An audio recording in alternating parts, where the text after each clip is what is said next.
Welcome to your lesson of the day. You gotta stay focused when you're trading. If you lose concentration for even a minute, you're gonna make a mistake in that moment. So you wanna make sure you keep your eye on the prize, don't get lost in the sauce.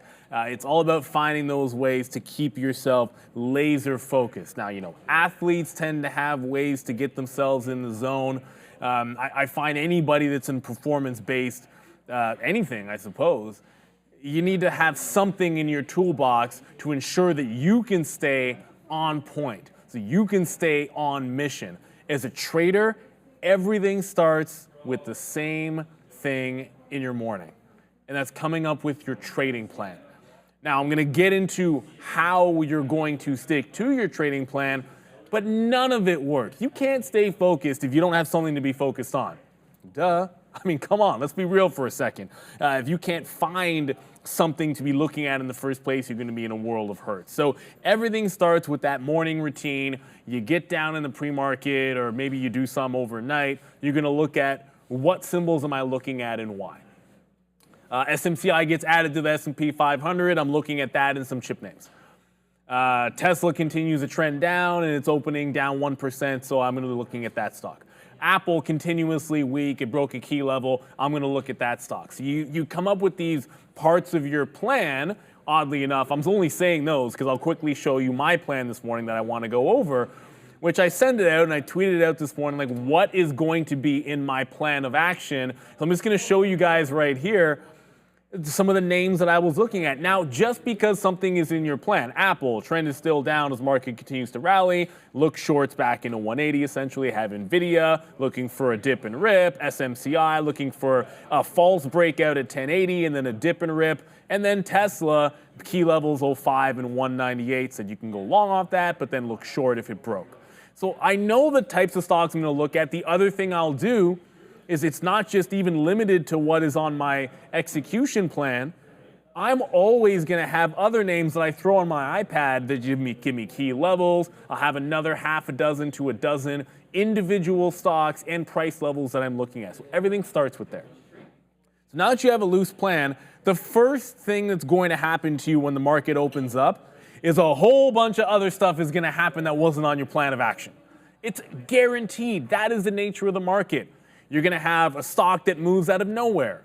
Today that was Funware. I didn't have it on my plan, but I went over to it. You're gonna have a stock that is moving in the direction that you wanted, but not at the price you want. And that's the first example I'm gonna give you. The number one thing on my plan was to short Apple today, but I wanted to be shorting Pops back into a 180 level.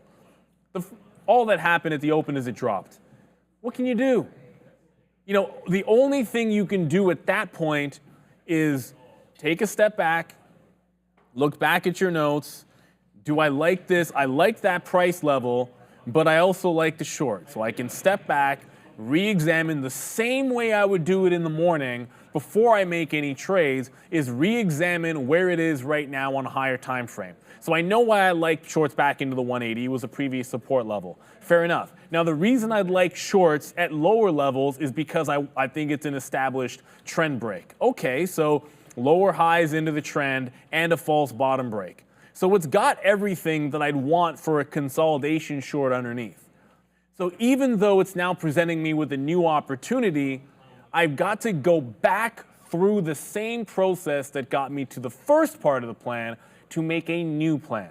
So yes, I like the short, but if you want to avoid just punching in randomly because you're not getting the price that you want to, you've got to go back to the well, reestablish a few things. Trend is down, lower highs, flat bottom break. That means look for consolidations lower. You can also look for key price levels. I do go back. I don't see anything until you get down into the 60s. Okay, so you're not at a major support level. I should look for the trend short to the downside. I did miss an opportunity to go short there, but then you simply wait. If I miss the trend down, what's an established trade that I like? I like a VWAP retracement with the trend. So I wait until it does that. It pulls right back into a 175 and Bob's your uncle. Now, how about SMCI? SMCI. Now, here's an example where it was the number 3 note I had, expecting a 1080 false break to pull back into a dip buy. Okay, so it would have worked, but I'm not on it. And the thing about this is you might find yourself in a situation, this is exactly what happened to me, where at the open, something else which you like takes your attention. And it takes you away, and you've got to immediately identify, okay, how do I keep my eye on the price here? And it was the 205 level in AMD. Now, this is a situation where I followed my rule, but if I'd broken it, it would have worked. So AMD showed me weakness at 205 right away at the open. I'm like, oh, look at this trade. That's an easy fail breakout high. Love that setup. It's a setup I do all the time. Fail breakout high. I shorted 05s down into 03, 04, 03 half. It comes for the reload and immediately breaks back out to the upside. Now, in this situation, when it's taking out that top, my eyeballs are supposed to be on SMCI.